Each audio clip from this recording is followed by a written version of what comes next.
Dear students, myself Dr. Maninder College Amritsar.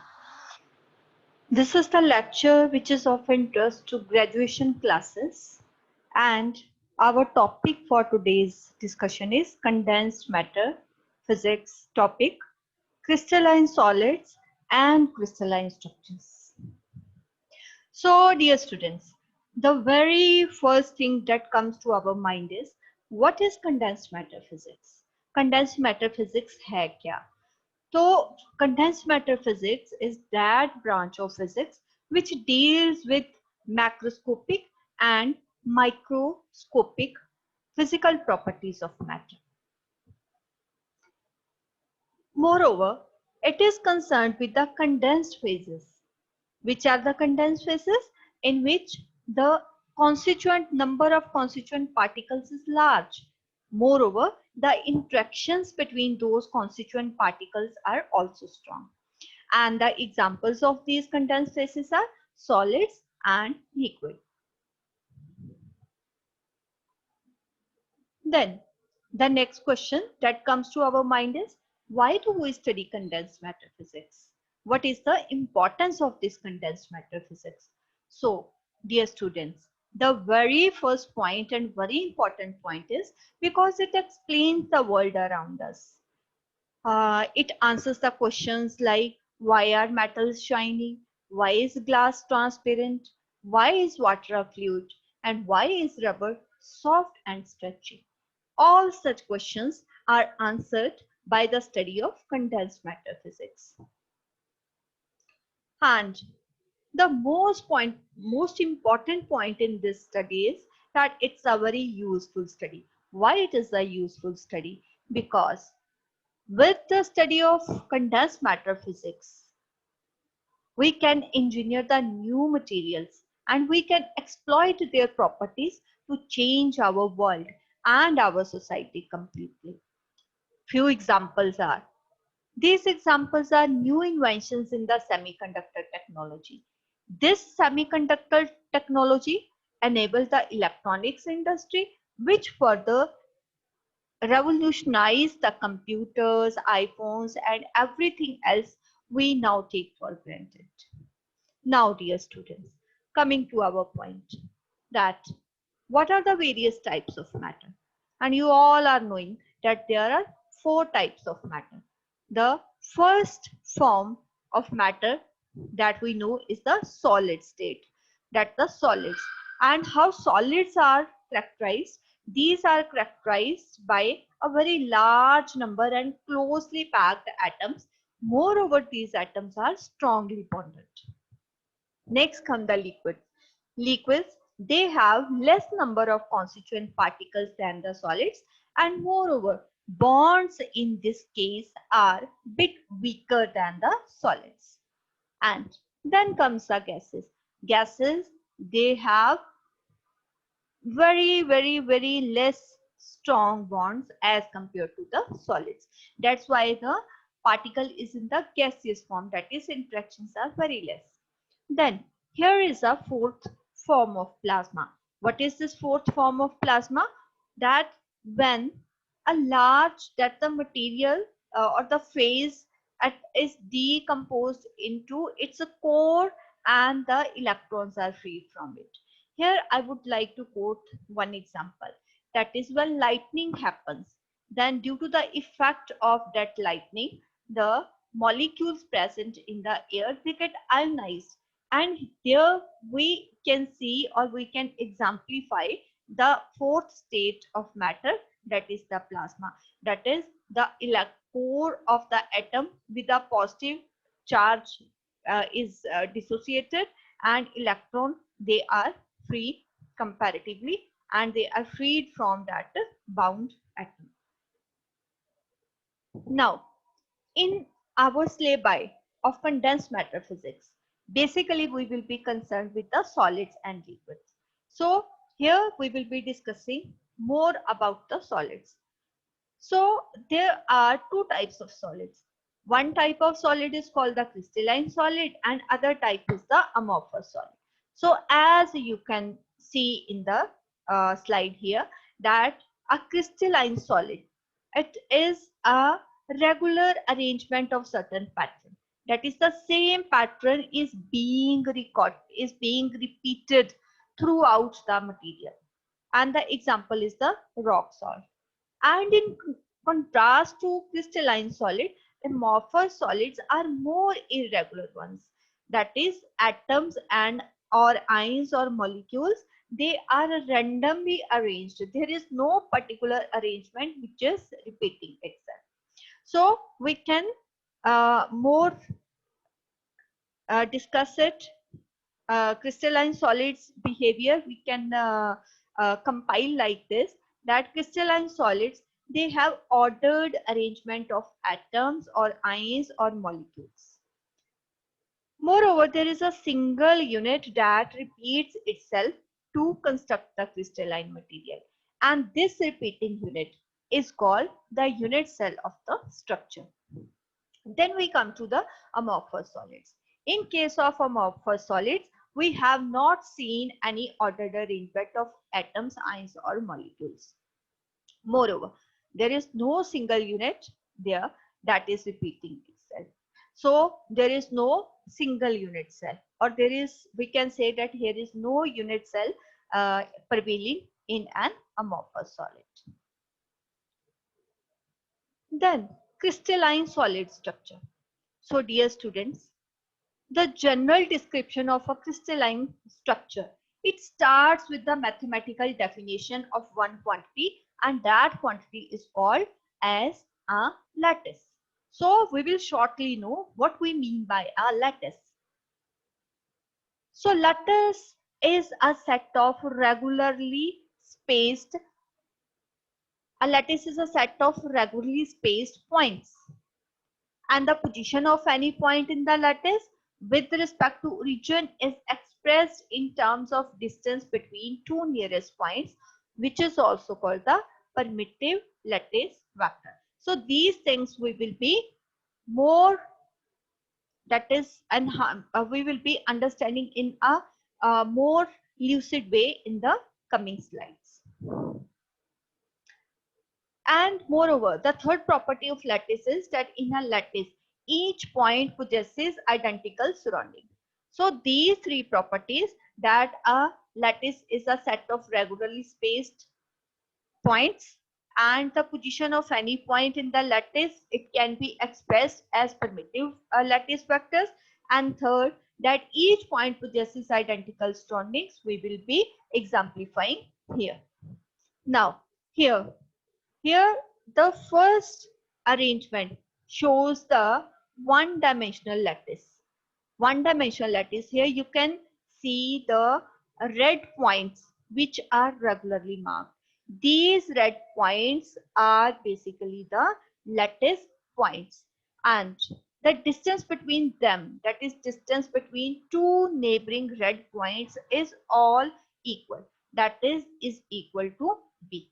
So the first property, what was the first property? That a crystal lattice is an infinite arrangement of points. So you can very well see that it is an infinite arrangement of points. And then that the second picture, it is the two-dimensional lattice. And for a two-dimensional lattice, the same atoms are extended towards the x-axis and towards the y-axis also. Moreover, here is the example of a three-dimensional lattice. And in a three-dimensional lattice, the regular arrangement of points, it is there along the x-axis, y-axis, as well as the z-axis. Now, we will see what is the translation vector. So the translation vector basically is that if you take any point as the origin, and you want to go to any other point, then how much distance you have traveled. So this distance traveled can be calculated from the distance between two neighboring atoms. For example, This for the one dimension. We have taken that our translation vector r is equal to n times a1. First of all, we will understand what is a1. A1 is nothing but it is the translation vector along the, that is magnitude of distance between the two atoms. When multiplied by its direction, it gives me a vector which is a1. So now suppose I am to start from this point and I am to go up to this point. Then how much distance I am away from my origin? It is 1b, 2b and 3b. That is my translation vector is equal to 3a1 vector. And now if I am at some other point, likewise I can calculate my position. But in terms of what? In terms of this factor a1, which is the this distance between two neighboring atoms B multiplied by the direction in which we are moving. So we can say that our translation vector in one dimensions can be written as n times a1, where what is n? N, like in the example that I have chosen, it was equal to 3. But if you are standing at this atom starting from this origin, then my n will become 5. So in general, we can write that it is n into a1, where n is an integer. It can be 0, plus minus 1, plus minus 2, plus minus 3, and so on. How we will get a negative sign? We will get a negative sign like, if I take this as origin, this atom if I take as origin, then if I move towards this side, it will give me positive n. But if I go back towards this direction, then it will give me a negative value of n. So an origin can be in the starting or it can be at the center. So likewise, my n can be positive or it can be negative. Now let's come to our two-dimensional case. For the two-dimensional case, the distance between two nearest atoms is again b, and multiplying it with its direction, I get a vector a1. Similarly, along the y-axis, I have taken the distance between two nearest atoms as c, and multiplying it with the direction, I get a vector a2. Now, suppose that I go to this position. This is my origin and I go to this position. Now, how will I calculate my position? I will drop a perpendicular towards the x-axis and a perpendicular towards the y-axis. And along the y-axis, how much distance will be there? It will be a1. Along the y-axis, how much distance I have moved? It is equal to a2. So I can write my position vector. I can write my position vector which will be along this direction equal to n times a1 and plus m times a2. And here what my n was? It was 1. What my m was? It was again 1. Now instead, if I come to this position, this was my origin, I come to this position. And if I am at this position, how will I calculate my position vector or translation vector? From here, drop a perpendicular towards the x-axis. It is equal to a1. That is a1. But along the y-axis, how much distance I have moved? I have moved the 2 times c or 2 times a2. So my translation vector will become 1 into a1 plus 2 into m2. So you can move to any point and you can drop the perpendiculars. You can calculate how much distance in terms of a1 and a2 you have moved, and you can calculate the translation vector. And here again n and m, these are what? These are the integers 0, 1, 2 and 3, and both plus and minus sign can be there. Similar thing can be extended to the 3 dimensions also. Now here one thing important is to be noted. that the vectors a1, a2 and a3, these are pretty important vectors which will be used again and again in our condensed matter physics syllabi, and their name, they are called as permittive lattice vectors. Primitive का मतलब क्या होता है, जो सबसे small हो, जो सबसे छोटी यूनिट हो, that is called the primitive lattice vector. तो यहाँ पे हम क्या देख रहे हैं कि जो मेरे दो नियरेस्ट नेबर्स हैं उनमें डिस्टेंस कितना है, along x axis it is equal to a1, along y axis it is equal to at. तो जो स्मॉलेस्ट पॉसिबल डिस्टेंस है, जो स्मॉलेस्ट पॉसिबल ट्रांसलेशन हम कर सकते हैं इस क्रिस्टल में, वो कितनी है, आइदर a1 और a2 और a3. तो that's why they derive their name that they are the permittive translation vectors. Now we have understood what a lattice is. So a lattice is what? A lattice is a three-dimensional arrangement of the points. Moreover, one point we have left, that each point has got an identical atmosphere. हम क्यों कह रहे हैं कि इस जो हमारा ये लैटिस होता है which is infinite arrangement of point, इसमें किसी भी आप एक पॉइंट को उठा लो, आप इसके अपवर्ड्स देखो, इसके डाउनवर्ड्स देखो, इसके लेफ्ट में देखो, इसके राइट में देखो और डायगनली भी देखो, तो जितने नेबर्स यहाँ पे इसको नजर आएंगे, suppose I am standing over here, मैंने फ्रंट पे देखा तो मुझे ये पॉइंट नजर आया, बैकवर्ड पे ये नजर आया, आजू बाजू ये नजर आ गए, ठीक है, 45 डिग्री पे देखा तो ये दो पॉइंट्स नजर आ गए, ठीक है. Now instead of this point I stand over here, तो यहाँ पे भी अगर मैं फ्रंट में देखूंगी तो मुझे वैसा ही एटमॉस्फेयर नजर आएगा, बैकवर्ड में भी ऐसा ही नजर आएगा.